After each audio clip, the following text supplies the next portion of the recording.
Hello guys! How's everyone? For today's video, my honest review of my first Donna Karan New York bag. Please guys, if you are new to my channel, do like and subscribe. Thanks! This is the medium Paxton leather and top handle from DKNY. There is a DeBose logo, DKNY, and the rear metal fit. And there is an engraved logo on the front in a gold tone hardware. There is a single top handle and pwede mo siyang lagyan ng twillies. Prevention of discoloration of the top handle kasi very soft yung leather niya. There is a detachable and adjustable shoulder strap with engraved logo.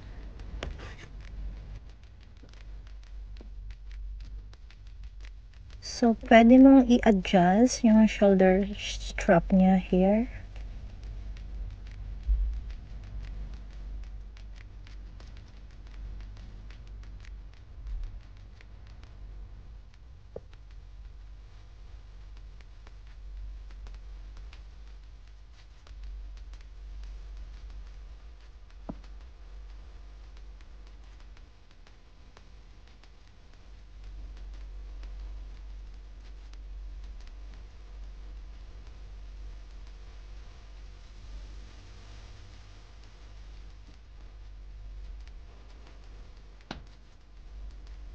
And the size of this bag is 10 inches in width and 7 inches in height.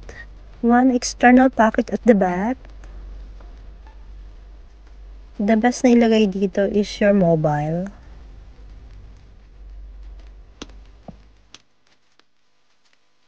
The best part of this bag is this one guys, yung parang belt niya.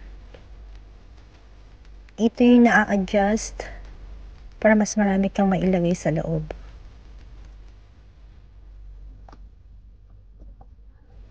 And there is an internal logo pouch, internal zip fastening pocket. And ang ayaw ko dito sa bag na to is the zipper. Hindi mo siya mabuksan up to the end. So, look at this one. Unless i-open mo to. Yan. This is expandable bag. So, look this one. Ayan.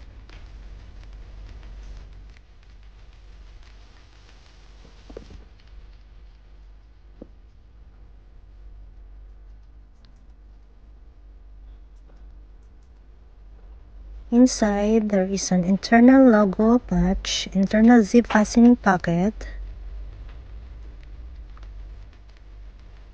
I've given here my purse, my small wallet, and internal patch pocket logo Jaguar lining and a gold tone hardware. I purchased this bag with an amazing 50% discount on the Mall of Emirates. Still, there is a tag in here. Hindi ko ito natapon. The regular price is 1,125.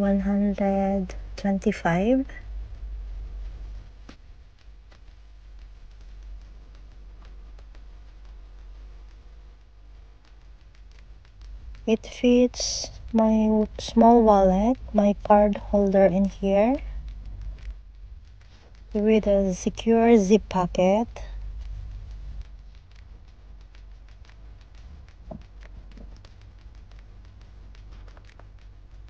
And the other side, there is one pocket without zipper. At nandito ang kanyang resibo.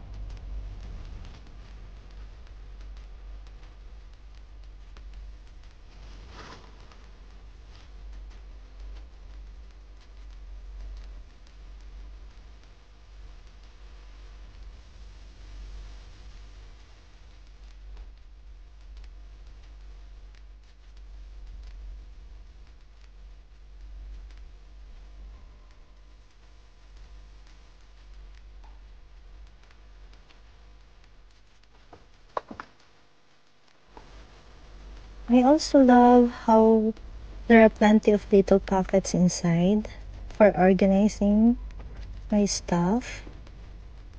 I love how it looks impeccable and it fits everything essential needs for work and outside as well. It's not big nor small. The leather is so soft and the quality is excellent for the price. It's a classic and simple bag. So, this is all the essential things na sa bag ko. Pag pumapasok, this is my small makeup pouch. Hanggang na lahat, halo-halo na. Tapos yung maliit ko na purse. And ito lagi kong kasama ang aking sunscreen. And of course, my sunnies from H&M. So cute siya and affordable. So, ito lang yung mga laman ng aking work bag. And I really love this bag. And mas preferred kong gamitin ng wala yung shoulder strap niya. Mas cute siyang tingnan pag handbag. Handbag lang. Ganun.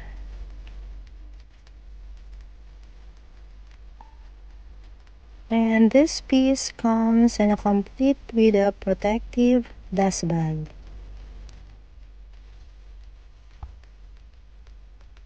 So, yun, may napanood ako guys sa YouTube. Additional accessories sa bag ay yung twillies.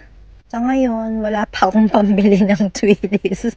So, I use my scarf, silk scarf.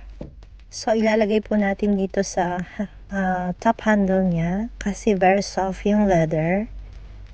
Dagdag accessories sa bag at saka protection siya sa nagpapawis na kamay. Especially here in the UAE, sobrang init and humid. So, first time ko maglalagay ng ganitong accessories sa bag. Pinapractice ko pa lang.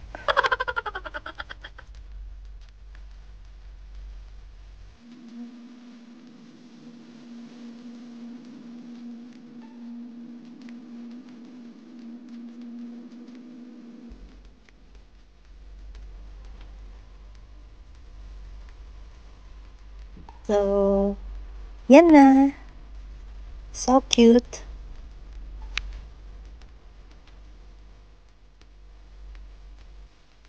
For me, this is a perfect size for my work bag at pwede ring panggala. Thanks guys for watching!